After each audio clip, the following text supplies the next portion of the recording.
Join us WrestleMania weekend for the Internet Darlings Live event featuring your favorite wrestling YouTubers. The link is in the description.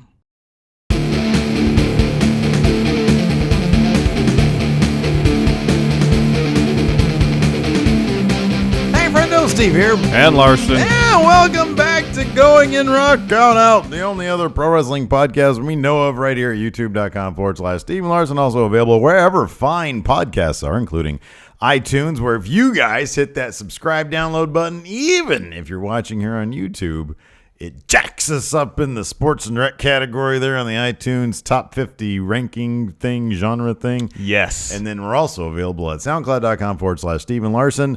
Podbean, Stitcher, Google Play, iHeartRadio, and hopefully soon to be Spotify. Yes, hopefully very soon. We're not making any promises on that one, though. We're also at Patreon at patreon.com/Steve and Larson. If you want to contribute to the show, we have all sorts of rewards that we're offering up, as in watching the live stream every single week when we do our Raw live streams. Or getting a t-shirt. Speaking of t-shirts, we also have a Pro Wrestling Tees shop at prowrestlingtees.com/Going in Raw. Yes. Yeah, where you can get. Right now we have 4 designs. Today's Friday. I'm going to work on another design today. Good. I don't know what it's going to be. Whatever happened to the Ulysses one? Oh, yeah. Probably going to finish that one. I'm going to do that one. Okay. Yeah. But anyways, this is a count out. We're about to count something down, Larson. Yes. This past week on SmackDown, we saw something kind of odd happen. Randy Orton committed arson. Yeah, it was a segment. Usually, the era we're in now,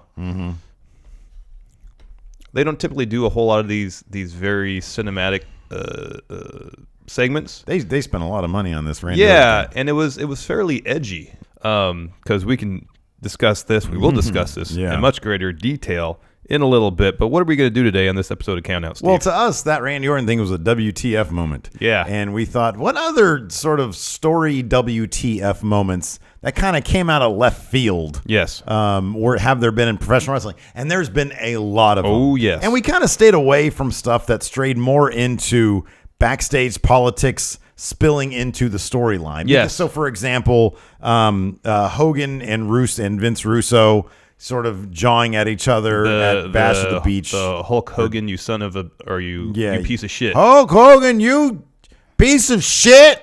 You started out as a Piper there. Oh, Hogan. Yeah. Yeah. Anyways. I almost thought you said Hulk Hogan, you son of a bitch, but it's a piece of shit. Like moments that if I'm sitting there as a wrestling fan watching this, which I was for a lot of these, it's like, what the fuck was that? Yeah. WTF moments. Number 10. 10. RoboCop. He showed up in WCW. Yeah, this was the tie-in with the release of RoboCop 2, which is a very gritty movie. Yeah, exceptionally gritty movie. Like, I remember watching this movie when this was 1990, so I'd have been when it came out in video, so 13, 14 years old. I remember watching RoboCop 2 and being freaked out by it. Yeah. Because it's a weird, what were some weird of the movie. I don't know if I'm almost positive I saw it, but nothing. It's the one where I remember the actor's name.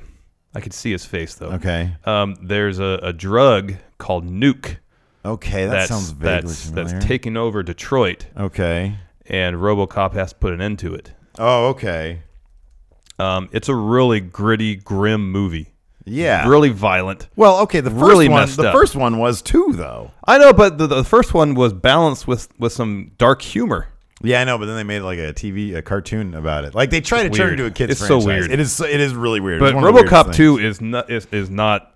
It's a messed up movie. Okay, it's a really messed up movie. But so it's odd that they thought, okay, how can we promote this movie? Let's get it on a wrestling program. Okay, so were you able to find out if there was any buildup? Okay, so the pay-per-view literally was called Capital Combat: Return of RoboCop. So this is a big integration. This is a huge sales integration. Yeah, they tied the entire show around RoboCop. Even though he only appeared like once. Yeah. Or he appeared like twice when he showed up and then when his actual segment happened.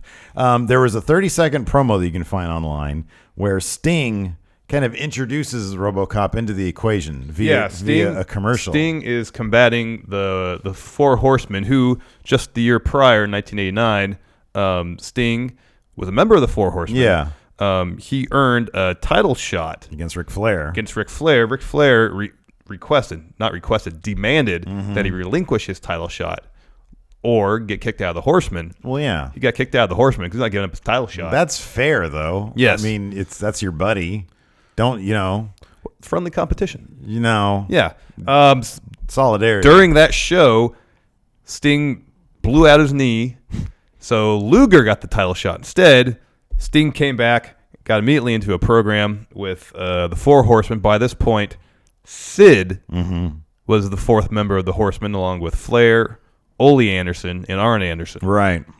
So Sting brought RoboCop in to help him combat the Horsemen. Right. And so at the following, I believe it was a match for the NWA United States Tag Team Championships.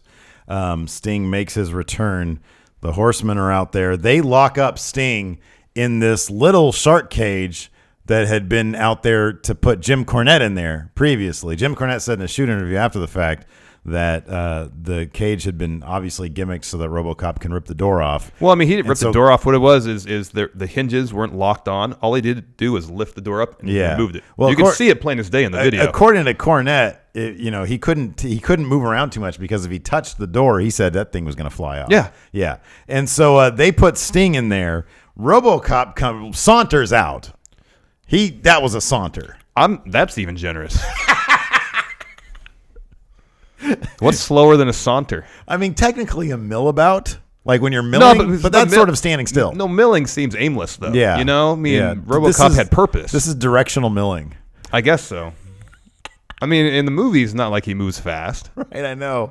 He lumbers, I guess? Is lumber slower than he lumbers? Because sauntering makes it seem casual, but there's nothing casual about what RoboCop was doing. He had purpose. Yeah, he lumbers there. My favorite part of the entire thing is Ole Anderson, who's well known to be but Ole, I think, came up with Shockmaster.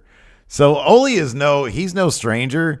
It's Ole Anderson, there's this hilarious dichotomy where he seemed to be behind some really goofy shit, but he seemed to be the grumpiest, no BS guy in the entire company. Everybody always said that Ole was grumpy. Yeah. And so to see him react to RoboCop as if it was a shoot is hilarious. And Arn Anderson too, but Arn seems like kind of a fun-loving dude. Yeah.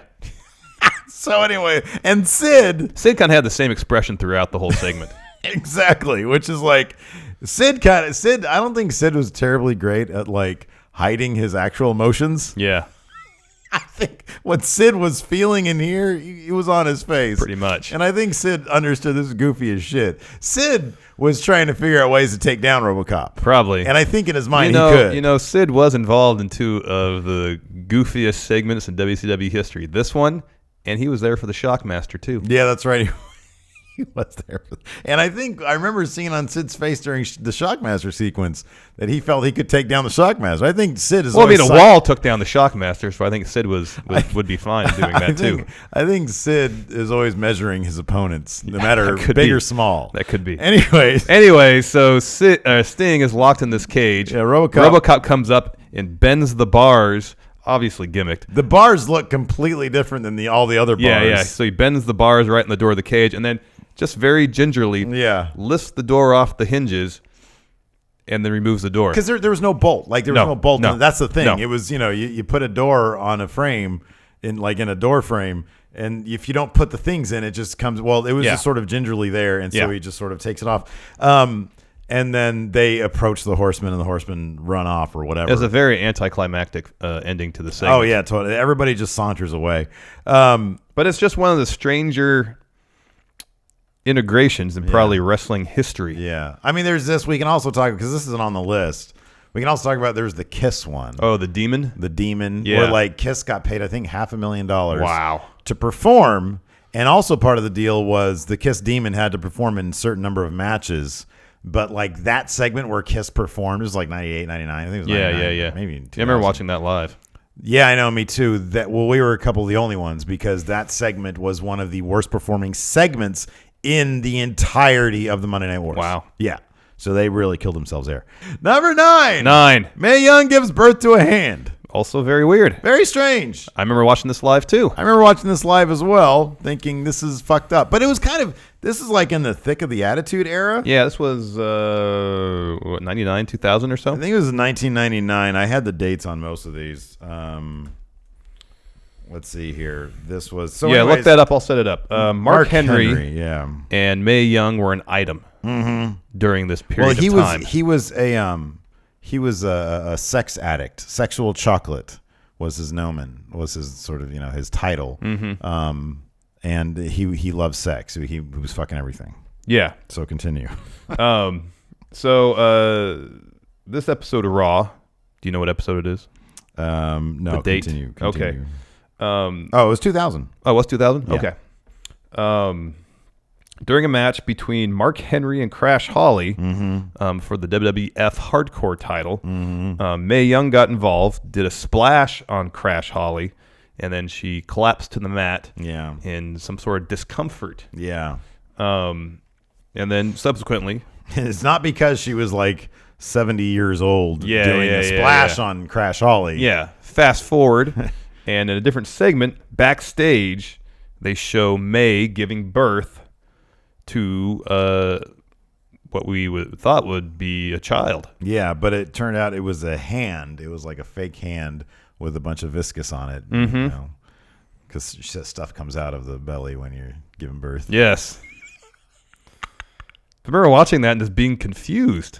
Yeah, it was very odd. Why just a hand? Yeah, and Vince Russo wants everybody to know that he was not even with the company at the time. He left in '99. Yeah, so it was not a Vince Russo moment. I still don't understand why it was a hand. I don't know. But they brought it back up on the Raw 1000 episode in 2012, I believe, where they had some dude, and I tried to look up who it was. Oh, that was the other thing about RoboCop. We don't really know who played RoboCop. Oh, yes. According to Jim Cornette, they paid Peter Weller a huge sum of money. Yeah. But then if you look at him, you cannot tell, and nobody really knows who it was. Does RoboCop talk during the 30-second promo? Yeah, he does. But I can't really tell. Like, I don't think that's Weller. It didn't seem like it was Peter Weller. Was Weller in the second one? Yeah.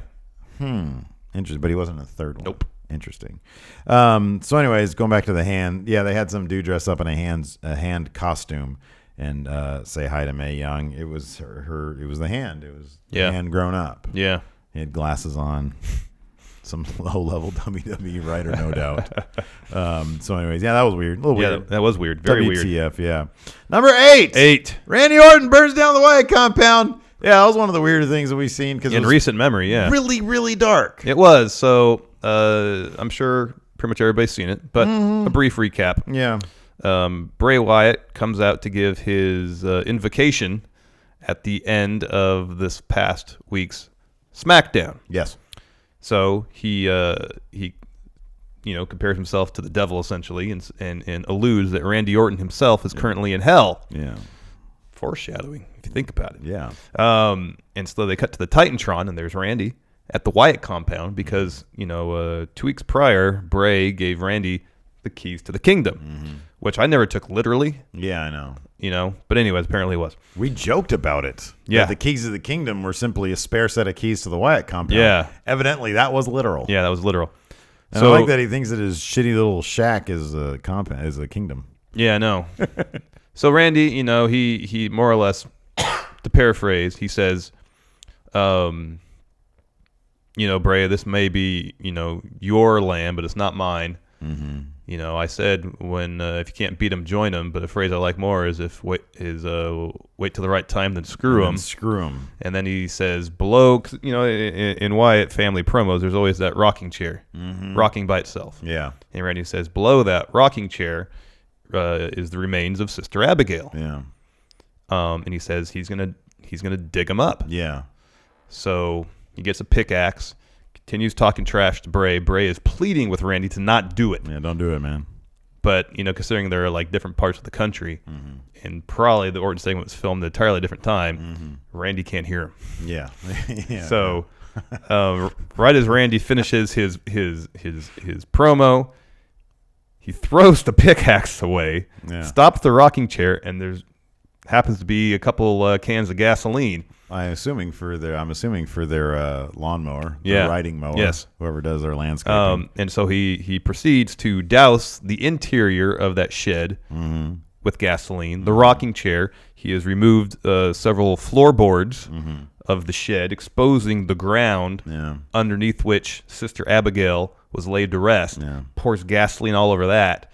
Goes to the outside of the shed, pours gasoline all over that, leads a trail of gasoline to himself, several feet away from the shed, lights a match, drops it on the trail of gasoline, lights the whole thing on fire. And poses. Does his Randy Orton pose, yeah. It's very sinister. Very, very dark.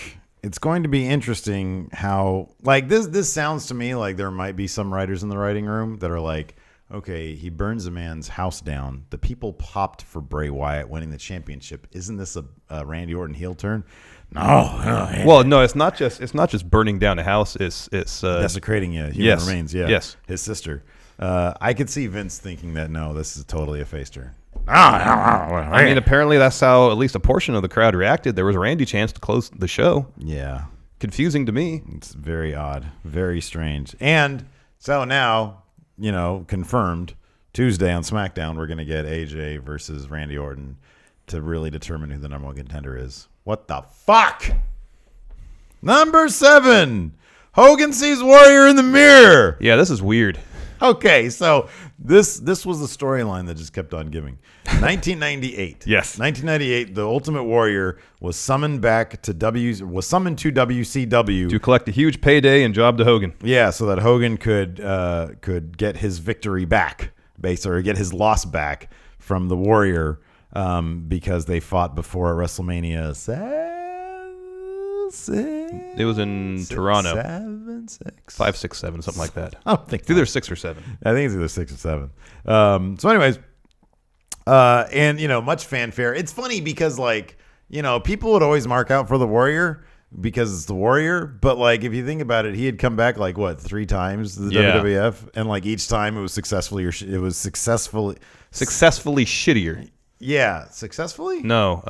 Success. What's the word I'm looking for? I know what you mean. Yeah, you know what I mean. Each time it was crappier than the last. Yeah. It was exponentially shittier. There you go. In succession, whatever. Yes. Yeah. You get me. Yeah. So anyways, but still he came back, and I remember watching live when he actually showed up. And it's interesting just from historically speaking, nostalgic speaking, whatever. It was kind of a cool moment. But he was just, again, a long-winded, bizarre promo that was it was absolute crap. Yes. And then so Warrior started basically kind of stalking Hogan. And kind of playing some mind games. Yeah. And trying to gain the mental advantage. One of those mind games, Hogan was searching for Warrior during one particular episode of Nitro. And followed them into a dressing room. Yeah, because according to Eric Bischoff, he saw Warrior in the dressing room. And so they go in there, and Hogan is beside himself. He kicks a bunch of other people out that are milling about. Because it's empty. And he looks in the mirror, and then the Warrior shows up in the mirror. Yes. And Hogan is beside himself, and he starts going kind of crazy. And he says, "Bischoff, can you see this, brother? Can you see this?" Yeah. And Bischoff's like, "See what? I can't see anything." And they hear the commentators are talking this whole time. You hear Larry Zbyszko say, "He's in the wall. He's in the mirror." because was Heenan one of the other commentators or no? I remember hearing probably because I know Shivani's Heenan was part of the broadcast. Yeah. At the time. Okay, yeah. And so you hear Shivani and Heenan both say appropriately, "He's in the mirror," and then Shivani says, "He's in the wall." Zbyszko says, "He's in the wall," and then he corrects himself. "He's in the mirror." Yeah. I swear to God, Larry Zbyszko was the Ralph Wiggum of WCW's commentary team. It was hilarious. And people used to mark out for him. When they would open the show, they'd be like, "Larry, Larry." And he'd go back and he'd do the thing. But it's half the shit he was like the forerunner to David Otunga. Just would say random shit that didn't add anything to the broadcast except for unintentional hilarity. Yeah. He's at the wall. Yeah. No, actually, he's not. It's just a two-way mirror. Yeah, it's just a two-way mirror, man. Yeah, weird. Again, and then you found I totally forgot about this. Yeah. I think this is related to the Sting Hogan storyline the year prior. Some of the best shit that Hogan ever did. And Bret Hart is making his way out to the ring. Yeah. And Hogan has a box. Yeah. And he opens the box. Obviously, somebody had just seen 7. Yes. And out of the box, he pulls a rubber version of his own head, and he starts freaking out. Didn't have sunglasses on it too. Yeah. bandana, sunglasses, everything. Yeah. I would freak out too. If you said, "Hey, Steve, Merry Christmas," and I open up a box and it was a Steve head, I'd freak the fuck out too. Really? Yeah. You wouldn't think it's funny? Look, if you did it now, I would think it's hilarious because we're talking about it right now. But if that just happened randomly, I would probably be a little weirded out. Okay. Unless there was some context there. Well, the context is I would be alluding to that incident. Yeah, I know, but now now that we're talking about it, yes. Before even I forgot it happened until you showed it to man. me. Yeah, because then you'd have to explain the joke to me. Then it'd be like, that's not a very good joke, man. Remember that? Yeah, exactly. That's exactly. So yeah, then Sting shows up on top of the entrance ramp. Right. And then he zip lines to the ring. He zip lines to the ring, exactly. Number 6. Brian Pillman's gun. This was great. There is an entire. We'll link to this in the description. There is an entire What Culture article. It's the 10 things you didn't know about the Stone Cold Brian Pillman gun incident. And so some of these I got from there. But this is one of your favorite segments or episodes in wrestling history. Yeah, of all time, because it introduces a gun into wrestling, and I'm all in favor of that. There's also another gun incident that almost went down and never did, that Tommy Dreamer. Oh, yeah. There was supposed to be, because Terry Funk gives this story on Colt Cabana's podcast when he was a guest on it, and he mentions that Tommy Dreamer, I think, wanted to introduce a gun. He wanted to get shot in the ass to forward an angle. That's fucking insane. Yeah, that's too much. I'd like to ask Tommy Dreamer about that. That's way too much. But anyway, so during this whole Stone Cold Heart Foundation feud, towards the end of 96. Towards the end of 96, November of 96, Stone Cold, who the week before, Brian Pillman had dropped this promo on him, calling himself best there is, best there was, best there ever will be, or whatever. So the next week, Stone Cold looking for Brian Pillman, who apparently had legitimately undergone ankle surgery. Mm-hmm. No, yeah, because Stone Cold, he kayfabe broke Brian Pillman's ankle the week before. The next week, Stone Cold decides to continue this, and he goes to his house, and Pillman is waiting for him with a gun. And then like the camera, and there's all sorts of like chaos going on. Stone Cold is trying to break into the house. It's shot very documentary style. Like it's really happening. They dedicated a lot of time. You told me the other day, this is the first episode of Raw that went to 2 hours. Yes, correct. They dedicated a lot of time of this episode to this storyline. Right. It started with, because I believe Stone Cold threatened to come to Pillman's house. So Pillman, and I think his real wife, or it was his real wife. His real wife. Yeah. Were there, and I think Kevin Kelly was there. Okay. And a camera crew. All right, yeah. And Pillman was there looking all anxious. Yeah. And he looked like he was on bath salts. And so they kept on cutting back to Pillman's house. Like Vince would throw to it. Yeah. And Kevin Kelly would give an update. It's like, no Stone Cold yet. Yeah. No Stone Cold yet. And at one point, like a truck or something pulls up to the house, and Stone Cold, and he breaks the door in the back of the house or something like that. Yeah. Comes in, and then Pillman gets off the couch and points the gun at him, and they cut to commercial, I think, or something like that. Yeah. No. The episode ends with gunshots. Oh, okay. Yeah. It cuts to black gunshots, and then we're done. So grim.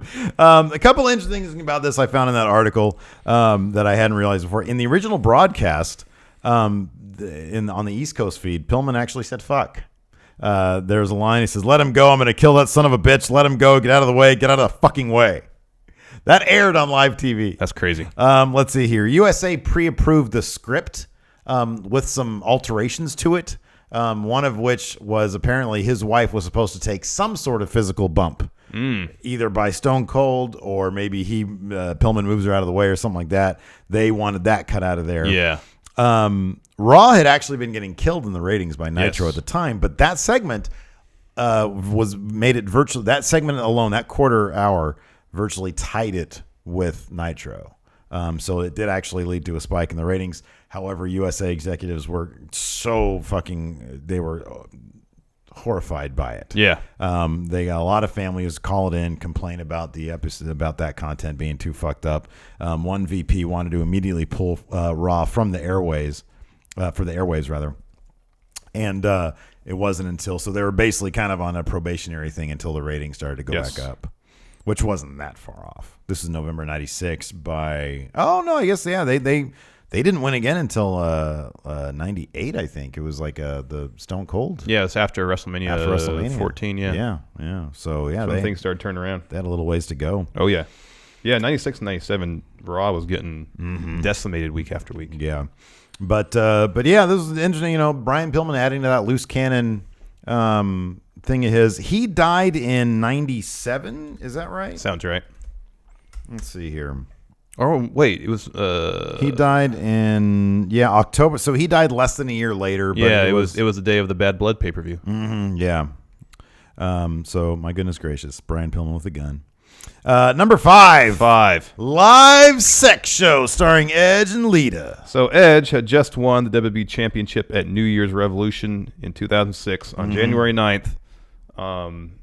Wait, is that when he won the belt? He won the belt on January 8th. And then on January 9th. This is when he cashed in on Cena. Right. Correct. Yeah. And so the following night on Raw. Well, I think that night, I want to say that night, this I didn't check, he announced, I think leaving the arena with the title, he announced, tomorrow we're going to have live sex on TV. I think he said something like that.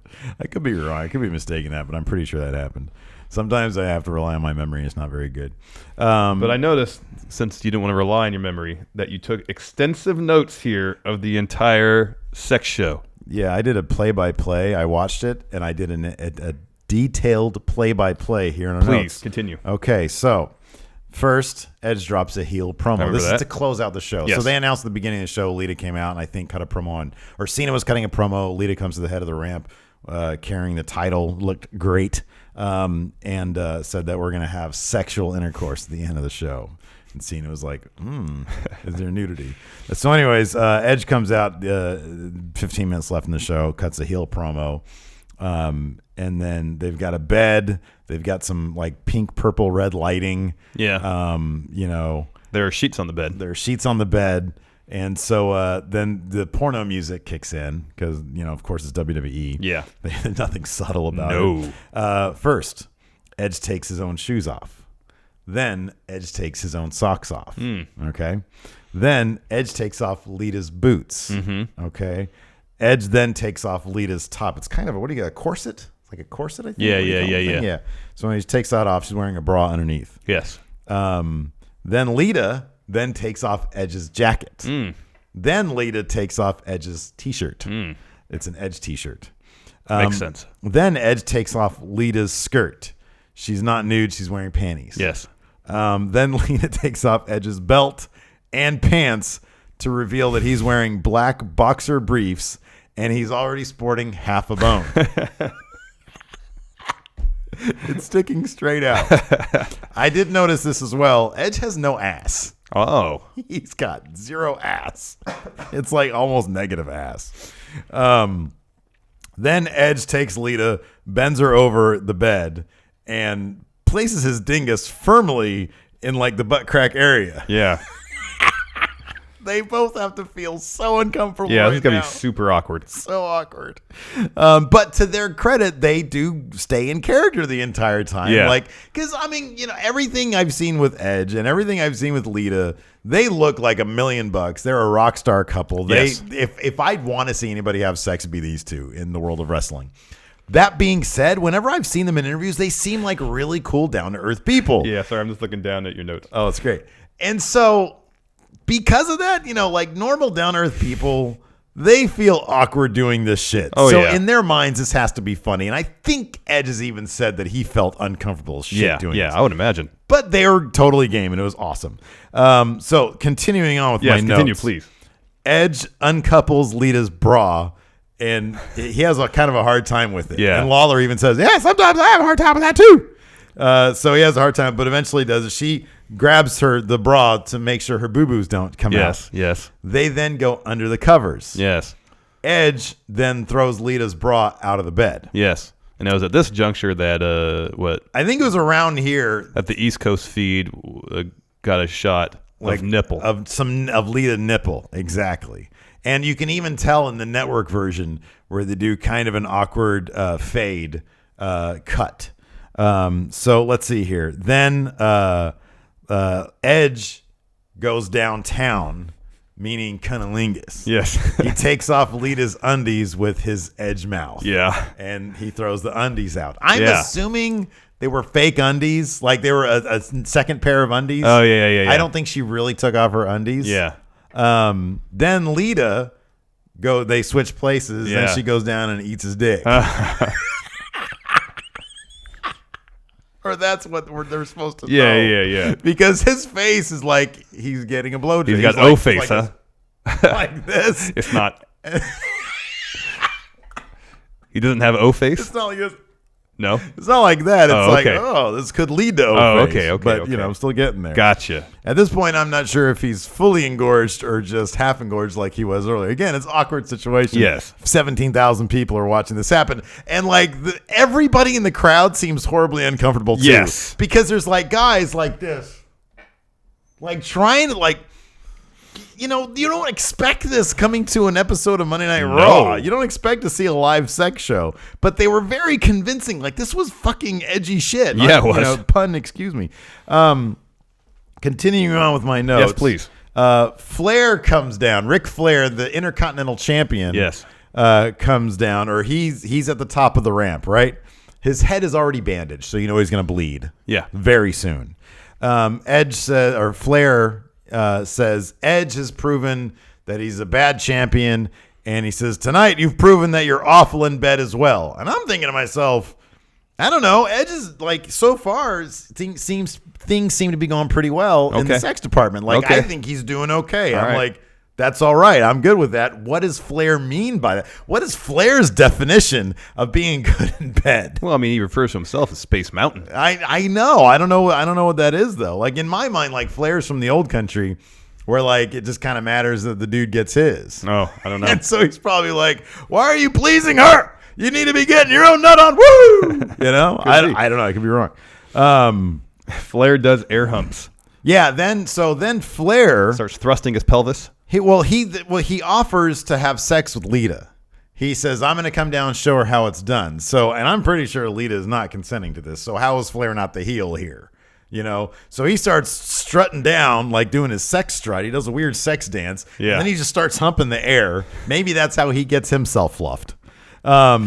Then him and Edge start fighting. Edge, who's 50 years younger than Flair, and obviously. Edge is still in his underwear, right? Shit, that's a good question. I'm almost positive that he was able to get some pants on at this time. I could be wrong. Okay. But I want to say that he got some pants on, which is impressive because they're leather and they don't just slide on. It's like gray sweatpants. So anyways, they start mixing it up. I'm pretty sure he had pants on because otherwise it would be weird. Edge floors Flair with a chair, unprotected, and he starts bleeding everywhere. He puts Flair up on the table, gives him one concerto, and is about to give him another one. Cena comes out of nowhere, attacks Edge. Edge is able to grab his title. He runs, but Lita's still in the bed. Cena has some really cool kicks, by the way. I don't know what they are, but they look really, really cool. Oh, yeah. So Edge is up at the top of the ramp. Cena is saying, come on, come get some. And then he looks to the ring. And of course, everybody's like, ooh. And so he peeks under the ring, goes like this. Not bad. He does that. And then he grabs Lita, who had put on Edge's t-shirt, still wearing, I think she's wearing panties. Yeah. And then gives her an AA. I'm sorry, an FU at the time. Yes. And Edge won't come down, and that was the end of the live sex show, and the show was over. Yeah, in a couple weeks, if not a week later, they had Edge and Ric Flair had a ladder match for. Oh, it was really good. Edge's belt, yeah, it was a good match. Really good match. Good match. Yeah. Anyways, that was a live sex show. Sorry it took so long, but I was thoroughly tickled by it. Yeah, I was gonna let you get through all that because you invested a lot of time in documenting every beat of that live sex show. It made me laugh. So I was laughing so fucking hard. I'm doing this for Larson because I was going to be cracking up that I did this. What was your face when you first saw the notes and saw that I had done that? This is pretty much it. That's great. I approve, Steve. Number 4. ECW's Crucifixion. Yeah, this took place October 22nd, 1996. The Sandman and Raven were embroiled in a feud where Raven. Oh, that's right. This is great. This was a really, really messed up feud. Yeah. So Raven managed to brainwash Sandman's own kid and ex-wife. I believe Sandman's kid caned him at one point, right? Yeah. And he like hugged Raven, like he accepted him as his own dad or some shit like that. So anyways, they decided to kick things up a notch by crucifying Sandman after his match with Too Cold Scorpio at High Incident, which incidentally is not available anywhere now. Yeah. Primetime Brian Lee. Thank you. And Tommy Dreamer had a pretty epic scaffold match, which later ended up on different compilations. But this... at the same show? At the same show at High Incident, yeah. Well, I guess it explains the name. Yeah. And so, but the actual card itself is nowhere to be found on DVD. Like, I think you can maybe get it on like Amazon, like through the marketplace, like a bootleg version of it. Okay. I checked on eBay because there was a listing for it in the Google search engine, but then when you click on it, it's nowhere to be found. Like, it's not. So I think somebody was selling bootlegs and then WWE shut it down. Could be. So there was a match at High Incident. Raven, Stevie Richards, and the Blue Meanie crucified the Sandman. And this is Sandman had actually won with the help of his son, so he had gotten his son back. Yeah.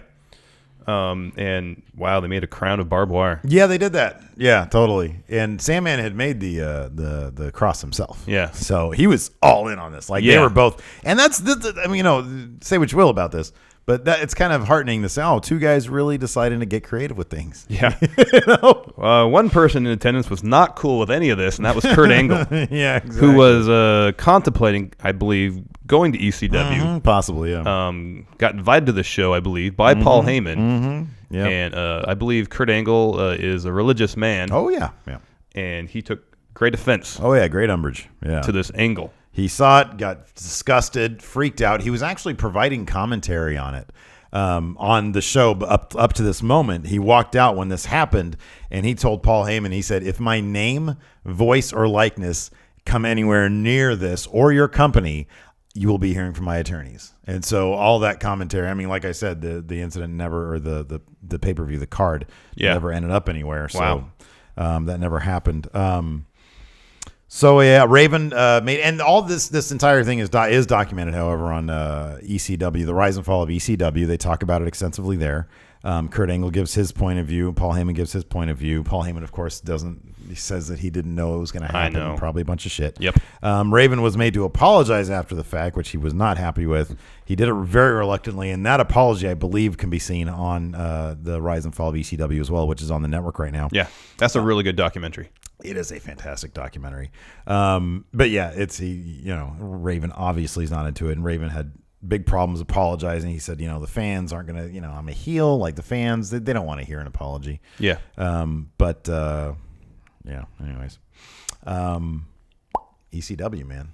They did some really crazy shit. Yes, they did. Yeah. Number three. Muhammad Hassan. In 2005, the WWE decided to run with this character named Muhammad Hassan, who was actually a fellow named Mark Kapani. Yeah. Total stud, really good wrestler, good looking guy. But they decided to do one of these things that WWE does sometimes where they try to get edgy and they try to get real world. Of course, obviously this was, he debuted in December 2004. This was 3 years after 9/11. So shit was still you were older in 2001. I was older in 2001. We remember vividly all that stuff. Oh, yes. And the country was still pretty much on edge. Yeah, America was still embroiled in two wars. Mm-hmm. Yeah. One in Afghanistan, one in Iraq. Mm-hmm. And so the WWE decided to do the thing where they, try to get current, try to get socio-political, perhaps. Yeah. And as it always ends up, it fell completely flat. Oh, yes. It's just not a good idea. No. So basically, he described himself, I'm pulling this from Wikipedia right here. He described himself as an Arab American wrestler wanting relief from the increased prejudice and stereotypes created by the 9/11 attacks as he enters into professional wrestling. So like recently with Mustafa Ali, for example. Yes. They went about this in a way which I thought was totally cool. Oh, yeah, it was. He said, I go places and people look at me a certain way and I'm looking to change people's perceptions of me. Yes. And at first he was presented as kind of a heel with a chip on his shoulder. Yes. And then he said, I've been welcomed by people and it's been very heartening. And then he transitioned into a face. Yes. And I was like, okay, cool. That does the trick. That's good. That's good enough. Yeah. With Muhammad Hassan, they were taking this in a completely different way. Yeah. So on an episode of SmackDown taped on July the 4th, 2005, Teddy Long put Hassan in a match against The Undertaker at the Great American Bash. Yeah, and then Daivari had a match that night against The Undertaker. Yeah, Daivari was his manager. Okay, Daivari lost. Yeah. But Hassan was on the ramp and started praying. Yeah, he started doing the prayer. And then 5 masked men dressed in black shirts, ski masks, and camo pants came out. Armed with clubs and a piano wire, they choked out The Undertaker, beat him up, and carried him to Hassan, who then... Hassan came down, put him in the camel clutch. Then they lifted Daivari above their heads and carried him away. I remember watching this live and being fucking shocked. Yeah. Because, okay, you have to understand, this was when people were being beheaded. Yes. Out there in the Middle East. Daniel Pearl, the reporter, the journalist, he was beheaded in February of 2002. So that was about 3 years. 3 years removed from this. Nick Berg, who was a businessman out there, he was beheaded a year prior. So this is, and I don't recommend anybody ever look at these videos because they're horrible, but I did at the time. But it was guys dressed exactly the way that they're dressed here in this WWE pro wrestling segment. Men dressed in camo pants, ski masks, and black shirts. And I don't want to see that in my entertainment. No. Nobody wants to see this in their entertainment. No. So, continue. To make the matter worse, 3 days after the taping, so on July 7th. The day this SmackDown was scheduled to air. I believe so, yeah. The London bombings took place. So basically, in short order, USA Network, to make a long story short, they said, we don't want this anywhere near anything ever. Get rid of this character. And so, like on the next episode of SmackDown, I think his lawyer came down and read a statement. They were shipped down to developmental, and then they were eventually just released. He ended up retiring from professional wrestling altogether. Okay. But according to several sources, he was in line. If they hadn't pushed this far, he was in line for a title shot and a run with the world title. I don't know which one. I think there were 2 at this time. Yeah. He was released September 21st, 2005, so just a couple months later. Oh, wow, yeah. In subsequent years, it was real. According to this is Wikipedia again. He was planned to receive a major push, eventually winning the World Heavyweight Championship from Batista at SummerSlam. Wow. Instead, he did have that match at the Great American Bash. He was absolutely destroyed by The Undertaker. He gave him a last ride off of a ramp through a table, and he literally disappeared in like a hole or some shit. I forget exactly what happened. But yeah, then that was the last anybody had ever seen of him. Wow. So, yeah, they got rid of him in short order. But it was a bummer. The dude was a good wrestler. He was a good-looking guy. Yeah. If they had simply taken a tact that wasn't so blatantly shocking and offensive. I know. Like, you didn't need to go there. You No. don't, like, real people are affected by this stuff. Yeah. Why are you going there? I don't know. It seemed like in the mid-aughts, WWE was just, the Attitude Era gets a lot of notice for being shocking. But it seems like some of the stuff they were doing in the mid-aughts was just... I know. Like, why would you go there? I know. It's like I know. It's like in the Attitude Era, it was shocking by way of, ooh, we almost saw a boobie. You know what I mean? Or like, I mean, the unprotected headshots is one thing because it's like we didn't really know how bad that shit was, like the hardcore wrestling, what it did to people. But yeah, I feel like in the aughts they were just trying to get attention. Yeah, 4 of these entries are from the early mid-aughts. Oh wow, yeah. 5. Half of this list. Yeah, you're right. Because Mae Young was 2000. Speaking of the odds, number 2. Vince's limo blows up. So this took place June 11th, 2007. Vince McMahon was in a storyline where... This is true. I know. It's funny to me, though. He lost the ECW title to Lashley. To Bobby Lashley. And fell into a depression. Yeah. And so the next night on Raw, they had a Mr. McMahon appreciation night where throughout the night they would cut to interview vignettes of various people from his past, and they would just run him down. One of them was Jesse Ventura, hot hot off being governor. That's funny. Of Minnesota. So it was like the roast of Vince McMahon. Yeah, exactly. And so McMahon basically broken down by this, like he was completely in a state of depression. Yeah. He comes out to the ring. He mumbles some like nonsense, like does some like half-hearted thank yous kind of. Like one of them was Stone Cold, who was just ripping into him. Basically, he's a useless sack of shit. Ventura calls him a dictator. Wow. He says, very few people I refer to as Mr., but I call him Mr. McMahon. Do you know why? Why? Because that's what I refer to as dictators in this fine democracy of ours. Anyways, there's a bunch more.